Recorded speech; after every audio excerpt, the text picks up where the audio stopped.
So for those of you that have already read or will read the book, you'll see my story with TG Moore and how we met and the lessons that I learned, even comparing his, the way he approached me as a... Hi everyone, this is Pius. You can call me Pius Midika, aka Msaidizi. And for those of you that don't know me, I work in New York City as a senior investment banking analyst. But I was born and raised here in Kenya, in a very small village, inaitwa Kaelo in Meru. And today I'm here to talk about this amazing book that we just launched here at KICC. And The Boy Who Believed is really basically my story, kutoka nikiwa a 7-year-old boy who raised himself, with some dreams that seemed very wild and some of them seemed impossible to achieve. But today looks back, sitting from my one-bedroom apartment in New York City, telling my story and trying to show people that nothing is impossible, because if a 7-year-old boy who is struggling to find a way to carve his own path to success can make it, then this book is proof that nobody is cut not to make it. So it's a very inspirational book. You can find it on Amazon. Yeah, we have it here in Kenya, distributed countrywide by Nuria. And I really look forward to hearing your feedback about this amazing book. So I'm going to open it to my friends here for any questions. Okay, hi. I really love to know what really inspired you to write this book, and possibly how long did it take you to come up with this book? Yeah, thank you, Ali. So I'll start with how long this book took. I think it took shorter than I expected. Ilinichukua just 2 years. And that is because I took a break from work to pursue my master's. And during that process, nikapata time mob ya kumalizia. The inspiration behind it is I'm a very ardent champion for mentorship. Napenda sana kuonyesha wase nothing is impossible. And I looked at my story, because mimi msi napenda kupeana talk sana. Every time you go give a talk, people are like, why don't you leave us something that we can look at every time, that means someone needs to be inspired. So this book is for anyone that has barriers to break, or someone that has dreams that seem impossible, because it's a book about breaking the barriers of impossibilities. Yeah. Many people will really be interested to just know one thing. Looking at the life that you lived in America, of course, it's not the same as the life that most of us live here in Kenya. The opportunities are somehow different. Yeah. Does the book also talk about that stuff? Because basically, the life that that America gave you, maybe it cannot give someone who's here in Kenya. Yeah, that's a good question again. Now, technically, this book actually, if you read the first chapter, it starts in New York, very bright morning in my apartment in Manhattan. And then it takes you back to a very small village in Kenya called Kaelo. And along the way, I take you back again to New York City, where I try to give you a glimpse of my life, leaving my place, going to work, and all those things that I encounter along the way. We have also a chapter called The American Dream. Again, I try to highlight a few things about the American life.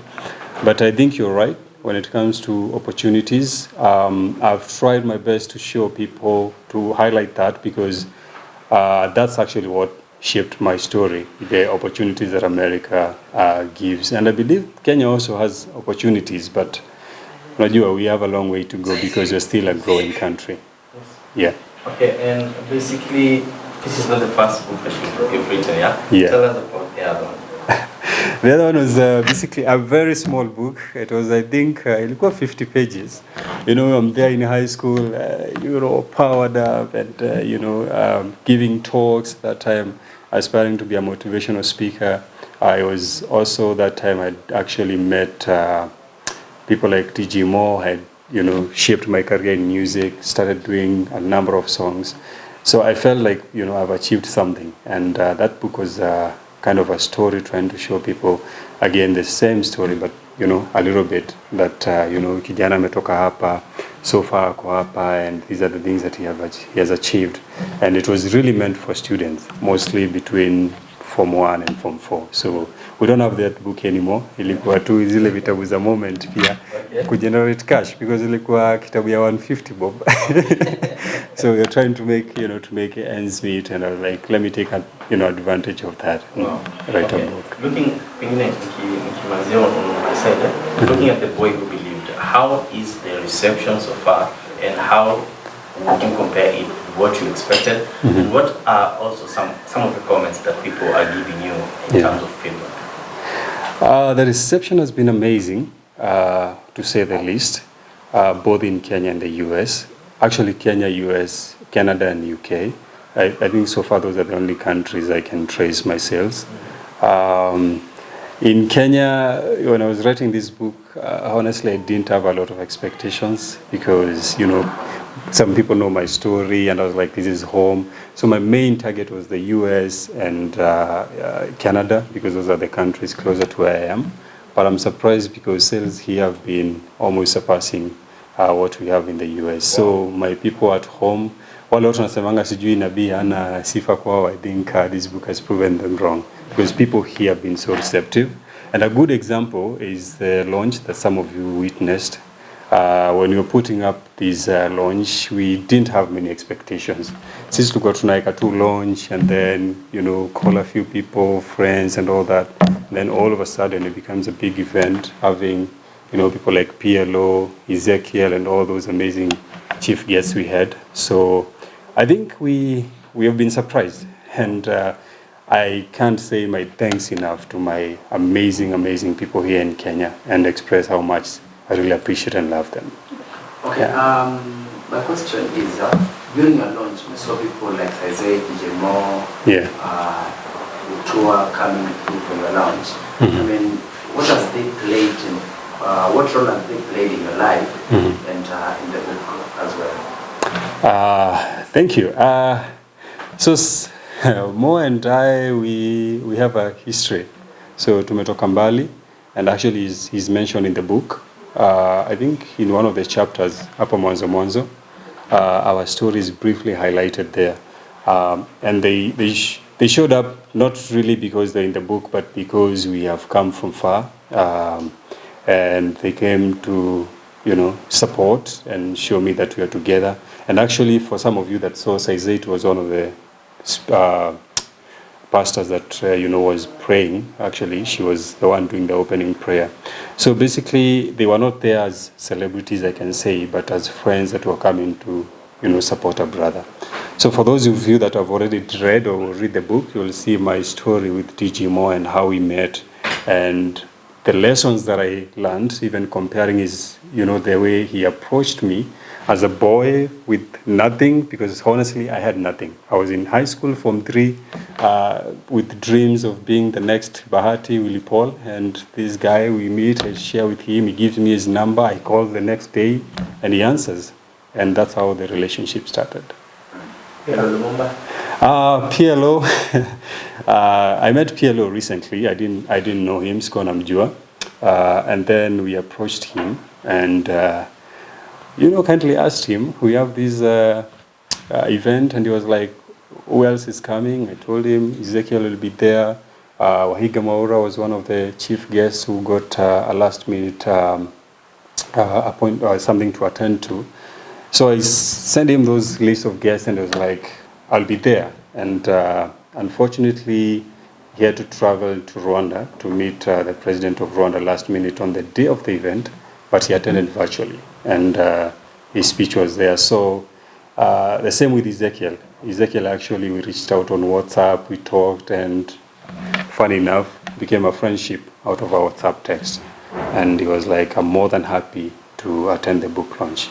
And they really devoted themselves, and we're grateful. Okay, my name is Shiko from Eva, and maybe to someone watching this, of course you have seen cover of the book. Tell us a little bit about the title, The Boy Who Believed. Tunaona the belief is in red. Yeah. Tell me a little bit about it. Wow, that's the first time actually someone is noticing the red part. So yeah, the believed is in red, and the sun is in red. And this is trying to show the hardships the boy had to go through. I mean, you can imagine at that age having to carve your own path to success. And because that's the time everyone needs a parent. And that's the time you don't have a parent. So ule mtu akukwambia sijui unafaa kufanya hivi, you know, do 1, 2, 3, the things that parents will tell you at that age. And we put this in red to depict that it was not an easy journey for this boy. And even believing, you know, sometimes if it was in green, someone would be like, oh, the color of hope. But then when believed, the word believed itself is in red, shows you that even believing itself was not easy, because how can you believe? This is something I like asking people. How can you believe you can fly when all you've ever done in your life is walk? It becomes very hard. Yeah. You've talked about the tough journey. Yeah. Just so that we don't preempt the content of the book, maybe you can tell us your lowest moments talking about the journey. In a sentence, to preempt. My lowest moment was after high school, when I had to pack everything and leave, come in Nairobi, trying to find a way to make a life in music, and then having to quit after living in a hostel in Thika for some time, and then having to quit and go back to the village. And I felt like that was the end. I mean, I was done. So you are there, you've gotten your A in KCSE, umeenda Jumbo, umepewa mpaka chance ya kurecord 2 songs, and then all of a sudden even a place to stay you don't have, and you pack everything and you leave the city. And I was like, that's it for me, I'm done. And that was the lowest moment of my life. Yeah. And of course, times are hard. Yeah. And we see the situation in our country, for example, young people don't have jobs, and you've seen most, I would say most opting for shortcuts. Yeah. Kuna wanasema wanataka wamama. Mambo ni mengi ambayo wana opt for. Labda for you, what kept you moving? And maybe did you get to a point when you feel like I can look for shortcuts? So many times. I mean, we all love shortcuts. Even when you're going somewhere and there are 2 roads, and you will always ask the driver which one is the shorter one. But the problem is that we can't, you know, reflect the same in life, because I always believe nothing comes easy, and if it comes easy, it will go easily as well. And I honestly don't blame them, because I mean, all of us have seen the kind of role models we have in the society. We have turned to glorifying the things that we never thought we can glorify as a society. And I think people are watching, even these other young people, and that's why some of us have to come up and tell our stories. Like, you know, you and the team come and show these other the younger generations that you guys didn't come here because it was easy. You're not here today because someone came and just akakupea nyota, unaona. So you guys have worked your way up, and this is why we're telling this story, trying to show people that, hey, it's not that easy as some people try to show you. So because if you read this book, The Boy Who Believed, everything has been a journey. You know, you achieve this, you make this, you know, you discover this and this. Yeah. Oh, okay. And I've heard you talk about role models, yeah? Yeah. For example, back here at home, you're a role model to most of us and most of the students that you've been talking to, all the people. Mm-hmm. So I will have a question regarding New York. You say that the first page, I've actually gone through your book, and the first page is in New York City, yeah? Yeah. So I believe that in New York we have different, what should I call them? Writers. Yeah. We have Gabriel Union, we have different books that are coming up. May I know who among those might have influenced you most, or who is your role model, who influences you in that sector? Wow. When it comes to writing, I don't think I've ever picked someone to be my exact role model. I have many, but I will tell you I love everything about Obama. Every time you read his book, he makes it seem that nothing he has came easy. He worked his way up, and I love his books. But when it comes to general life, if you've read the back of the book, you've seen Dr. James Simongi, the CEO of Equity. He's one of the people that have given the comments. He is one guy I've really, really admired, both at a personal level and in terms of the professional life. And I can say those are my 2 greatest role models when it comes to writing and the professional life. Okay, as we wind up, would like you to tell the people who are watching this video maybe where they can get the book, maybe you have a contact that they can reach you out and email. Please. Yeah. So for those in Kenya, the book is being distributed by nuriakenya.com. So if you go to nuriakenya.com, search The Boy You Believed, you'll find the book there. For those, and it's being actually delivered countrywide.